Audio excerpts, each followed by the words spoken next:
Do you believe anyone can create good art? I find happy emotions less interesting. How has the way you see the world changed? Different people are perceiving the lighting conditions to be different, basically. Try studying what you want to draw. Sometimes it's just a better idea to not follow every physical law. What you were saying before. Literally. Yeah. It's crazy. Because that blew my mind. This week, I spoke with senior Zara Callahan. Her digital art can be seen throughout the school, from prints during Oktoberfest to examples for incoming art students. She even designed the cover of the political issue for tjTODAY.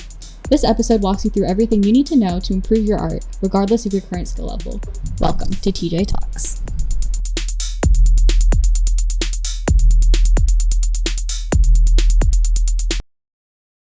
My name is Zara Callahan. I do art at TJ and outside of TJ.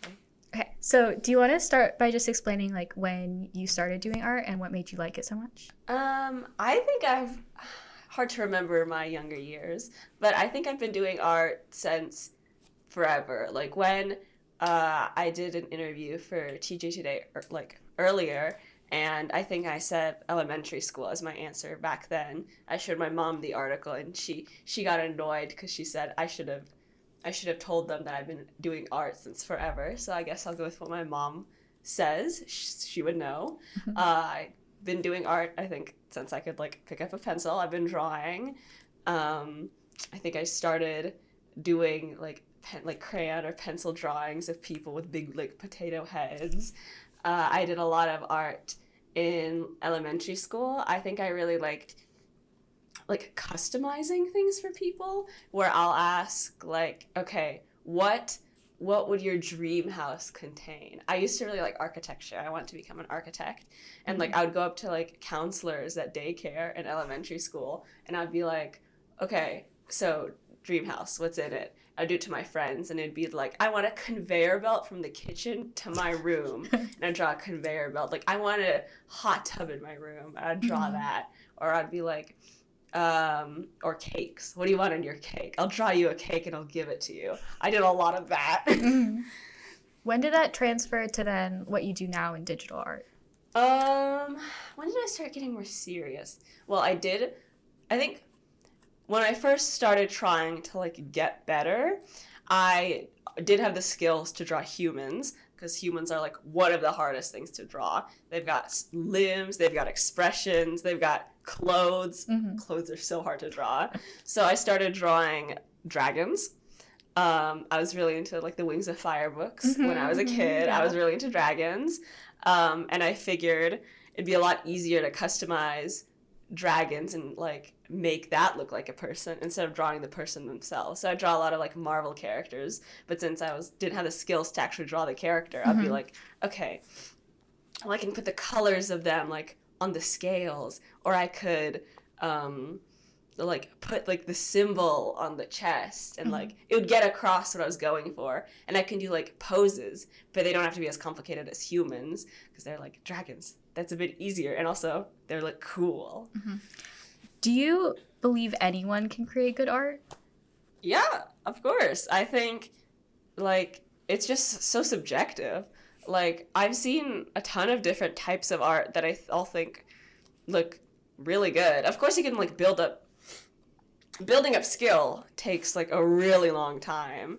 But it also just depends on why you want to do art. Good art, if you're just doing it for yourself, it doesn't matter if other people think it's good. If you're doing it for yourself, then draw whatever you want, and if you want it to look better, if you're not happy with it, then start studying fundamentals and start trying to get better at it. But if you're doing it for fun, just keep doing that. Mm-hmm. Okay, what are your biggest tips for how to improve art, improve your skills? Okay, let me think. So definitely try drawing consistently. Keep drawing. Of course, you're not going to be able to do it every day a lot of the times, especially at TJ. You're so busy at TJ. Mm-hmm. There are some days when I get home and I have to do homework for 2 or 3 hours, and then it's 9:30 or 9 o'clock, and I'm just so tired, and I can't, I just can't. But like that's why I think taking an art class, if you're really passionate about art and you like want a designated time to do it, I think taking an art class is like a really good idea because it also breaks up your day. Like last year in junior year, notoriously the hardest year, I had art like fourth period, and that was amazing. I basically had like 3 like difficult classes, and then I just got to relax and draw and then hang out with my friends for the like fourth period. It was amazing. Is there anything else I want to say about like tips? Oh yeah, tips. I guess it also just depends on what your purpose. I would say like try studying what you want to draw. Like if you want to focus on drawing like animals, there's no real reason you need to study human anatomy. Like if you want to develop like a wider range of things you want to draw, like you want to draw in a lot of situations, then obviously you're going to have to like practice a lot of different things. But just like focus on like what you want to draw and then like learn the fundamentals. Like anatomy, super important. Even if you're not doing a realistic style, you're gonna need to know how like the body parts look generally. Even if you're stylizing a lot and like you're doing more of like a cartoon or anime style, that still follows like proportion rules. Then like if you want to learn how to make more dynamic compositions, like study different like lines of action, that's important. Also like reference everything. You can't learn anatomy by just like thinking about it and like drawing it if you don't like if you're not looking at something. Like look at a person and then draw and then keep looking at them and then draw. Like that's the whole purpose of like not still lifes, like I guess nudes, like nude drawing. That's basically the purpose of it. Obviously you don't have to do that, but like there's a ton of references online like of anatomy, of other people's drawings of anatomy. And then also find like artists that you like and that you want to emulate. Like I did that recently. I think it was helpful where I chose an artist that I really liked. I really liked his style, and I made like a mood board kind of where I had like pictures of his art that I really liked, and then I would like try to see why I liked it and like common threads among all the art pieces that I liked. Like his compositions were really geometric, and I think like he played with shapes and sizes a lot. Like it was very clear, like there's a huge figure and there's a tiny figure, and I thought like just the contrast was really interesting. So like on top of the images that I put in the mood board, like I sketched over them, and then like I sketched kind of how it looked like on a different piece of paper, and then like I wrote notes about like the colors that it used, and then I put the images in grayscale through like a grayscale converter, and I tried to see like how he used lights and darks, because that's another pretty important thing is your values, how light and how dark it is. Usually you want your subject to be lightest, but I think the artist that I was studying was like so skilled that in a couple of his drawings the subject wasn't the lightest thing, but it still looked really good, and I was trying to figure out how he did that. So like do studies, learn fundamentals, like just keep practicing. So you have your iPad Yes, with you. I do. Do you have photos you could pull up of the artists that you were emulating, like when you were doing your study? Let me see. Maybe like show how you then like took the things you're talking about, like the geometric and the colors, and brought that into your own art. Yes. Because you also do that for AP art. So I also studied the same person, but I think that was a little bit less in depth because it was an assignment and I just had to get it done. But this was like more like on my own time. So what's it called? I have it on app. Because the app that I use is called Milanote, or Milanote. I don't know how to say it.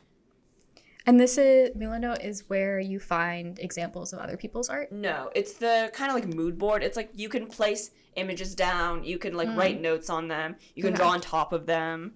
So like, look at this guy's art. He is great. I really like the style. I really like the kind of like very geometric, kind of almost tarot card style. I focused a lot on that in my AP art portfolio. But what's the name of this artist? Dominique Mayer. He's this German artist who does Magic the Gathering cards and like other freelance work. I think he even did art for like an Arcane music video or something. Like he did art direction for it. And he's like really skilled. And like here are some of his artworks, and then you can see like I kind of drew like an annotated like on top of them. of the things that I kind of noticed, like like kind of what leads your eye. Like here I circled some, like, he does a lot of like geometric shapes. He incorporates them within his art. Like he has like a lot of like triangles or squares or circles like bordering the art, just like on the top and bottom. And then he also is, I think, really good with like leading your eye towards the figure and like making really interesting compositions. Like look at this one. Like it's a very like circular composition, and like as you can see in grayscale, the subject does not have the like brightest value. The brightest value is actually on the outside, and you'd think that would like make the subject hard to see, but since the saturation is so much higher, it like stands out from the background and still kind of works. So like that like gives me more ideas for like in the future. If I want to do something like that, I should like focus on making it distinct from the background in other ways. If I kind of want to have the background and the subject kind of a similar shade, not a shade, but like value, I should maybe try making it more or less saturated, or just making the color like extremely different if I just want another way to differentiate it. This one I think I tried to incorporate a lot more. Ooh, yeah. Because like I can tell. Yeah, I definitely want more geometric. Because like some of my earlier APs, I don't know how to describe it, but it's like less. The shapes are less, I think, geometric. And then here, I also want to stick with complementary colors, because I noticed a lot of the tarot card type illustrations that the artist I was studying used. It was like 2 complementary colors, like. And also, they look really good. Like this one, I really liked this piece, yeah. and it's green and orange, which are complementary colors, and they look really good together. But they work like, together, yeah. Having a lot of one color in the piece, and then like pops, like little areas of a different color that you kind of want to stand out more, is another really good idea. Like here, you can see. I mean, mostly the orange comes from the like shape in the back, but it like frames the figure really well. Like you can really tell it apart from the background. Oh yeah, and then also another thing that he does is he adds like little I guess items near the figures that are kind of in like a more 2D style, like this like golden crown. Yeah. It's like kind of just floating above his head. It's not on it, but it's, I think, supposed to be probably like more symbolic. Yeah. And then also the figure has like a little like rectangular halo around it. So it's just another way to like draw your eye towards the figure. And then this is another one where your eyes are drawn to where he wants your eyes to go, using these like ribbons on the helmet. And then yeah, see, like these aren't necessarily contrast colors, but they are just 2 primary colors, a yellow and a red, which look really good together. I have more down here. This one's mostly monochromatic. This one's also complementary, or like close to it. Yellow and blue, orange and blue. Those are contrast colors. So if you're, maybe this does only apply to digital art, but like know the program you're using. Like, learn what it can do. Yeah, very true. Because I like didn't watch any videos. I just got the app, and then I was like, and I'm drawing now. But like Procreate, it looks pretty simple, but like there's a ton of stuff that I like just learned about like this year, and it helps a lot. Like something that one of my like art friends suggested that I've heard a lot of times on like art YouTube videos and stuff, and I was like, yeah, maybe I'll do it, but like I don't really know how to do that on Procreate, and like it's probably fine. Is like turning it black and white, like I showed you earlier. Like how helpful that can be, because really you do want your subject to have like the brightest values in a lot of cases. Sometimes you can break the rule, and it helps you with contrast, like because for one of the images I was doing, I drew it and I'm like, this does not look right. Like the shading just doesn't look right.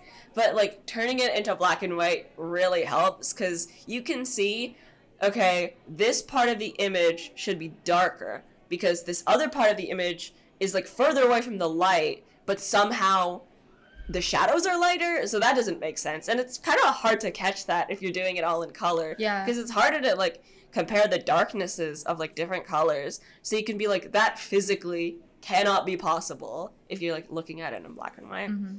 I'll show you some of my other like tarot card themed ones because I have a couple of those. Okay. I really like how those look. Awesome. No, yeah, I literally remember you pulling all that up during Chem, and I was like, oh my god, it's so cool. I love those, yeah. And I did specifically like look at him. I'm trying to think like what I specifically incorporate because I even had to say in my my study for because you did it for the same guy for AP. Yeah. I think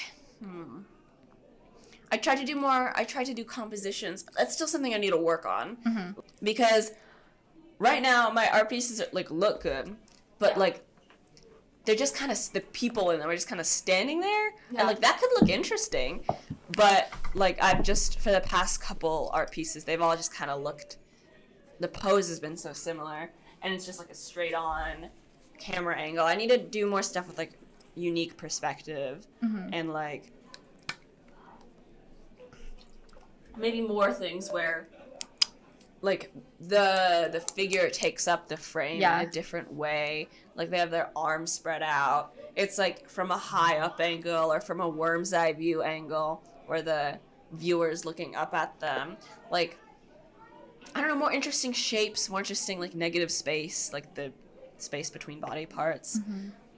How has like the way you see the world changed Yeah, through like colors? And you can be like, but pole like what you were saying before. Literally. Yeah. It's crazy. Because that blew my mind. And I'm Really? Yeah, because like I don't really think about stuff like that. Yeah, I only started recently. Yeah. It's like learned by observation. And like you look at the pole and like it's physically like there are certain parts where it's lighter based on how the light hits it. Like that's so interesting. And then like different like metals. I've been doing a lot of metal recently, drawing a lot of metal. And like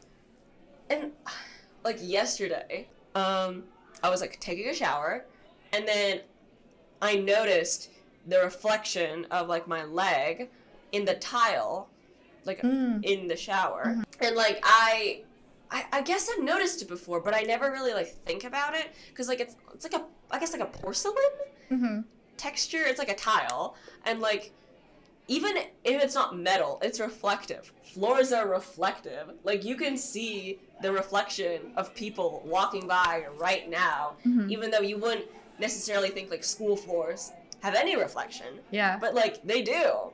Yeah. Like tile has reflection, and then you also like see light a lot differently. Like you have to figure out how the shapes look. Like where is the light blocked? If there's another thing that kind of blew my mind recently. Okay, so basically, something can be in shadow, like not in shadow. Something can block light, but then if something behind it is catching the light, that color, the color of the object, will reflect back onto the shadow. So the shadow in some areas that are facing a brighter object will become lighter than shadows in other areas that aren't facing that object. And also take the color of that object. So like, I'm wearing a kind of dullish green shirt, but if there was like a lot of light on the shirt and my hand was in front of it, but the back of my hand was being blocked from the light, my hand would like look green. It would look kind of a brighter green because of the light that's being reflected. Oh, interesting. Right? And then that goes into color theory, which we also talked about. Yeah, color theory is crazy. Yeah. Color theory is insane. It's basically the idea... Well, actually, I don't know what the exact definition is, but I think a lot of it is... what does the color look like when it's surrounded by other colors? Like, I remember in AP Art, we watched a video about the... I need to drink more water. Yeah, you're good. So many people are walking. There was a video from the like art directors of Ratatouille. Oh And yeah. they were talking about a scene where there's a lot of warm light in the foreground, and they were talking in the kitchen, and then they had to make the like area of the kitchen that was further back like look less saturated. because it like had less lights, or it was like some sort of symbolic meaning where it's like warm light in the front and then like cooler lights in the back. But then when they made it actually like a bluish tone, like a bluish color, it looked like it did not belong in the same scene. Like it looked well, I think they made it really gray, but then it looked blue, and it's not supposed to, just supposed to look like less, like more desaturated. Yeah. And like that's what I was showing you earlier. Like it was like orange armor where there was a cool light, like a blue light coming from the background, and the way to make the armor look blue is to make it gray, like a more, or not even gray, still orange but more desaturated, because it just looks blue on top of all the orange around it. It's crazy. That's crazy, yeah. Color theory is crazy. It's also, that's the principle behind the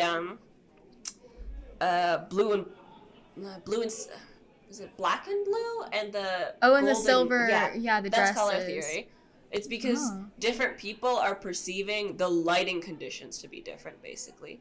Because like some people see it as it's like a dark room, but it's like a white and silver, or white and gold. Right? Is it white and gold? I think so. White and gold. I'll Google it later. Yeah, whatever.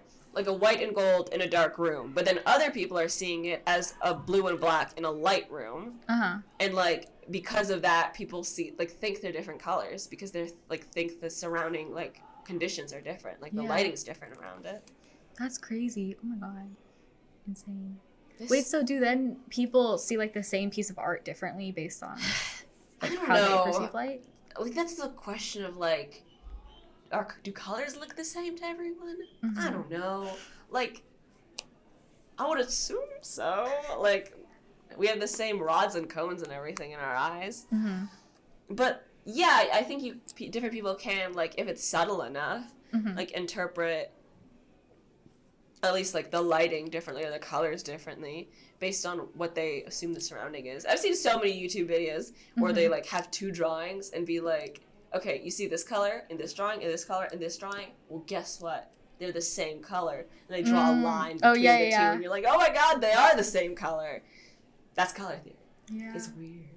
And then also, like, the different shades can also impact, like, the emotion of a piece, too, right? Of, like, yes. How it feels. Yeah, definitely. I don't think I'm that advanced. I don't know. Like, there's definitely, like, the obvious ones. Like, cooler colors go for, like, a more cool detached tone. Warmer colors for more, like, a cozy vibe. Like, that definitely works. Like, but I feel like there's definitely, like, more subtle ways to go about it. But I don't think I'm skilled enough.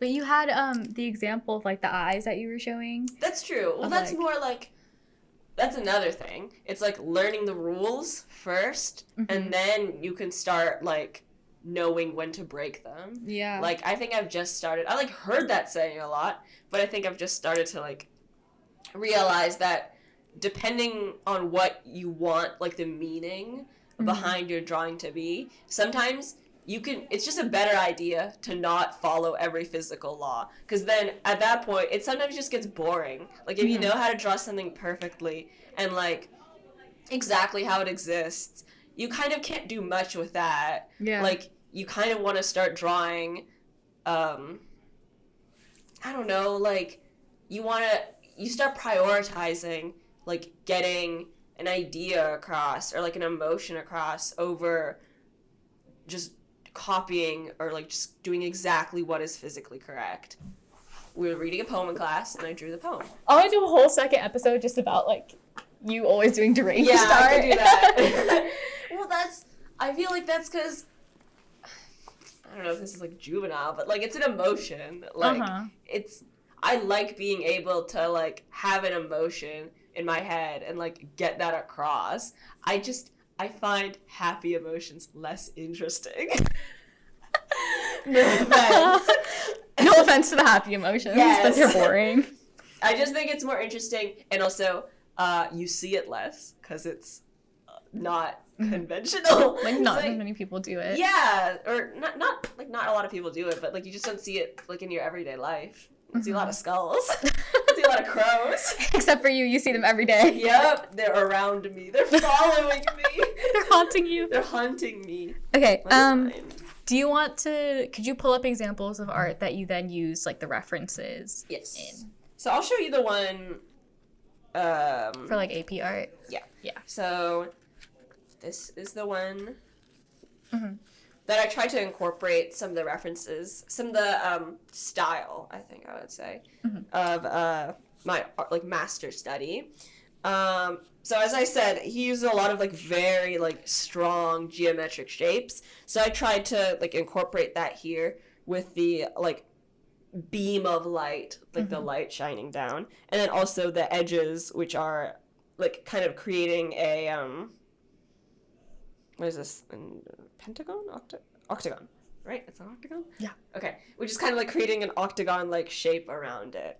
And then I also added, like, tried to add, like, they're not really halos, but they're just, like, designs around the figures to, like, draw your eyes to them more. I really like that aspect of his art. Like, I do that in a lot of my AP art. And then also, the contrasting colors. He tends to only use, like, 2 main colors. A lot of the times they are contrasting. Sometimes he uses more, but I really like the ones where he just uses 2. So I tried to emulate that here with, like, a purple background, and then yellow for, like, the lighting. And I also used purple in the shadows, so I, like, incorporated it into the lighting and shadows, not just the background. And I think this turned out pretty well. Pretty well, girl. This is that's so good. Thank you. And so you mentioned another tip is, like, finding good references. Yes. So could you give any examples of, like, a good reference that you use of, like, a hand maybe or, like, a person, and then how you then use that? I would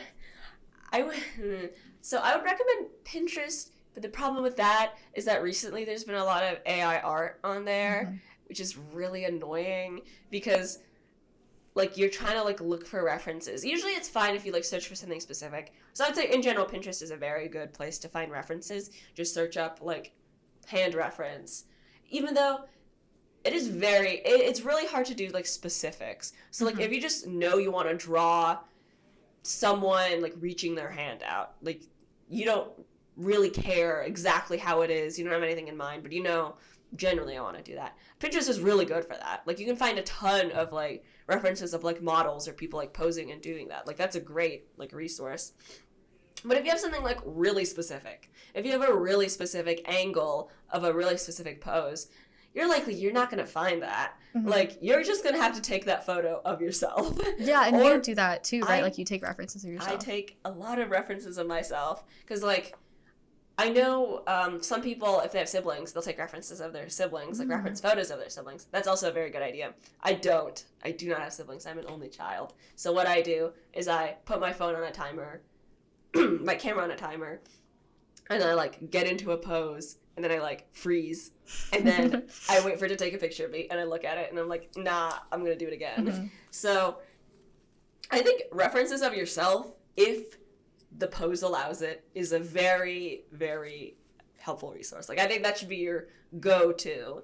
For poses that are harder to, like, that are harder for you to do, like, in one of my drawings, I guess I can pull it up, the figure, the subject, is, like, jumping down, which obviously I would not be able to get a reference photo of unless I, like, and it's, like, kind of from below unless I jumped onto someone. Oh, yeah. Which I'm not gonna do. It'd be really hard. So I would also suggest 3D model sites. You might not expect it, but, like, there are some pretty good sites that let you, like, 3D model humans. Like, the humans are already there, but you can, like, adjust their poses, and you can adjust the lighting for some of them, and you can adjust the camera angle. And then also for objects, like, I found that really helpful last year where, like, I know how the object looks like, but I just don't know how to make it in this specific angle. Like, I had to draw, like, a gas mask. I didn't have to draw a gas mask. I wanted to draw a gas mask on someone, and I couldn't find any references of this specific angle. And I don't own a gas mask, so I couldn't take a photo of myself. But if you go on, like, Sketchfab or, like, 3D modeling sites and you just search it up, there's, like, a ton of 3D models, and you can just kind of, like, adjust it to how you want. And, like, angle it how you want, and then there you go. It's great. Like, this is the pose I was talking about where it is impractical for me to attempt this because it is someone jumping from the sky. Like, it's under the person. I would not be able to take this of myself or find a pose this specific online. Mm-hmm. That's insane. That's insanely good. Thank you. I just want to say. Could you explain a little bit about how you maybe like see the world differently now that you do art so much? Yeah, so it's a lot of like concentrating on like if I interact with a different, I guess, texture, a different item, kind of seeing how light and shadow interact with that. Like, I've been drawing a lot of metal recently, metal armor, metal weapons, that type of stuff. And there is so much you need to know about metal. Oh my gosh. To, like, make it look good. Like, because the way it curves, then you also have to know, like, metal can have different levels of shininess. Mm-hmm. Like, you can have, like, more of a matte, texture where it's, like, I don't know how to describe it, but... You know, like, matte wraps on cars? They're still kind of reflective compared to, like, the camera can't see it. But, like, I don't know, what's the most, like, shiniest metal? Like a sink faucet? Yeah. Like, it's, like, completely reflective. And you have to know how to make one look different from the other. Like, for a more shiny look, you have to do more intense highlights and more intense shadows. And you have to, like, add less... like a transition or blur between them. It has to be like right next to each other, and it makes it look way more like reflective. But if you want to go for like more of a matte texture, you just kind of have to like blend everything out a bit, like make the transitions from light to dark more gradual. Could you pull up an example of like an old piece of art that you've created and kind of critique how you would look at it now and like fix it? Okay. So I'll also show you like based on the things I've learned about the program, because that's another thing. So this is specifically digital art. Like, get to know the program you're using, because I've been using Procreate for 5 or 6 years, and I really should have like looked up videos on like the capabilities of it, because I'm just learning about things that it can do like this year or last year, and it would have been really helpful for me earlier. Like, I can maybe pull up a couple things and just like demonstrate. What's a good one? I guess I can do this one because it's not that old though. Like, how far back should I? However far back you want to go. Okay. Let's see. And I need to pick something that I'm like not completely embarrassed by. So I have to strike a balance. Okay. So like, this isn't terrible. Like, let me... Can't be anything worse than, like, the stick figures I try to draw. They're, like, disproportionate head to, like, the legs and body that's This be a smaller. good example of, like... Yeah, I guess that works. Okay. So, like... This is when I did... Oh, let me find when I did it. That's another thing I learned, like, this year. It stores your canvas information. It stores, like, when you made... the piece and how long you took on it, which is like, that's also pretty good, like knowing how long you took on each piece, because that's something else I need to work on, is getting faster, because I spend so much time on like the littlest details, and I think I've started to learn that like just spend time on where people are gonna look. Like, don't try to do like every single little detail like I've been doing. I need to stop doing that. Okay, so this was 2022. Freshman year? Sophomore year? Yeah, it would have been either end of freshman year or beginning sophomore year. So this is the drawing. Dude, what do you mean? That's so good. Okay. But do you want me to find something else? No, that's fine. You can do that one and say how you would change it. Okay, so... Man, there's so many things I would change. Okay. So I'll show you some of the stuff that I've learned recently. Like... I was telling you guys about the value thing, like turning it black and white and seeing if the lights match up, if the shadows match up. And I just learned how to do that on Procreate. you just have to like make a new layer and then call it color and then fill it with black. Come on. And then black and white. Look at that. So like, just looking at this, there's a lot of things I would do.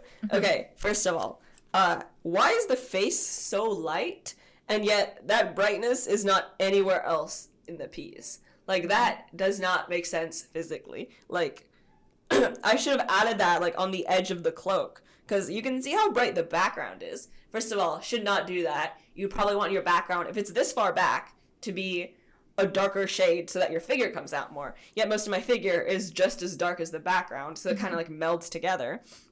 And then also, the lightness in my background should not be brighter than my figure. Like this color, this like brightness on the fire, like if the figure's in front of it, the figure should also have the same level of brightness like on the edges of the cloak or like on the arms, which I don't have. So like if I would change it, I would make the background darker. I would add the I'd make it brighter on the edges, because you can see I'm trying to add like a reddish light from the background, like from the fire, but I didn't really notice that it's like basically the same color as the cloak.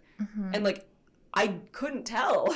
Yeah. Like you have to make it black and white, because like when I look at it here, it looks brighter. Like it looks like a brighter color than the green, but if I turn it to black and white, it's pretty similar. Like those are things you have to think about and like figure out how that's going to affect how it will look.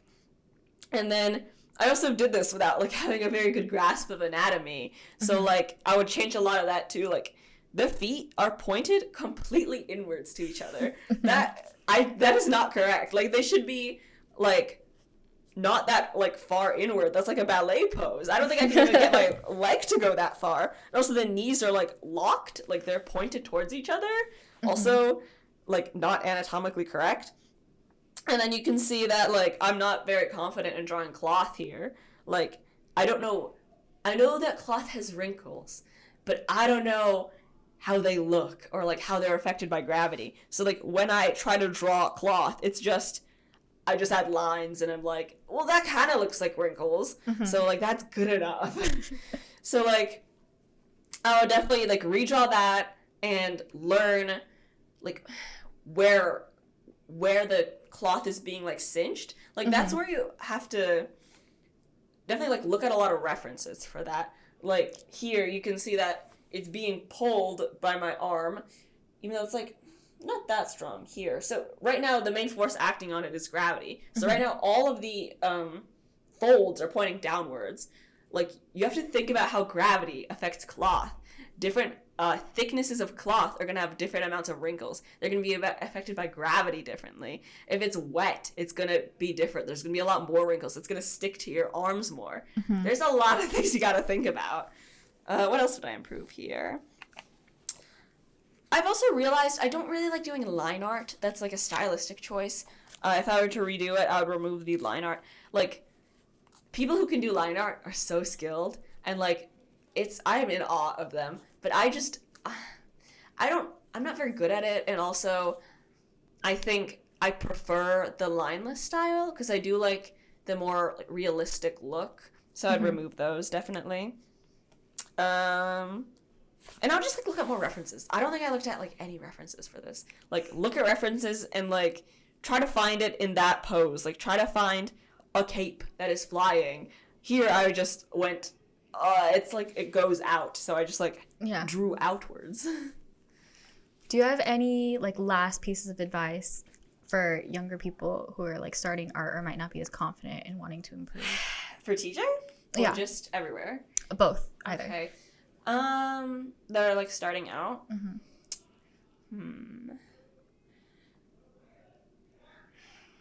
I heard this piece of advice a lot, and I think it's a good idea. Like, try to find other people like around you who are like finding a community in art, because then like for a lot of art you really do need feedback on it. Like, of course you can self-study stuff, and that's kind of what I've been doing for most of the time.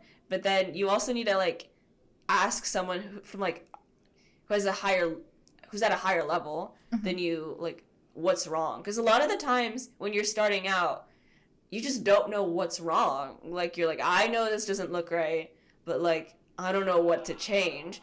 So you should ask, like, what looks wrong here? And I think you'll get a lot of really helpful advice if you just ask. Like, in AP Art, we did critiques every week. And then I think that helped a lot of people, where like, we would look at everyone's art pieces and we would like have questions in mind, and like we would ask, like I asked this, like, do you think this border is too distracting? Like, what do you think? And then you can hear from different perspectives, and sometimes people will disagree, and you can kind of see which side you're on. Or like, one girl, I think her colors were very like in the cool direction, but then like we want to like mix it up more. So like every time the advice was like, just try to go warmer with your colors, just like try to go a bit warmer. And like I think that gave more variation in her portfolio. So I would say for younger artists, like find someone to help you improve if that's what you want. Like if you're just doing it for fun and you really don't care, just do it for fun. Just keep drawing. All right, awesome. Thank you so much for your time. I appreciate it. Thank you. And that wraps up our episode with Zara Callahan. Tune in next week to hear from a teacher and why she switched from a career in finance to education. Thanks for listening. From tjTALKS, this is Grace Sharma. See you next time.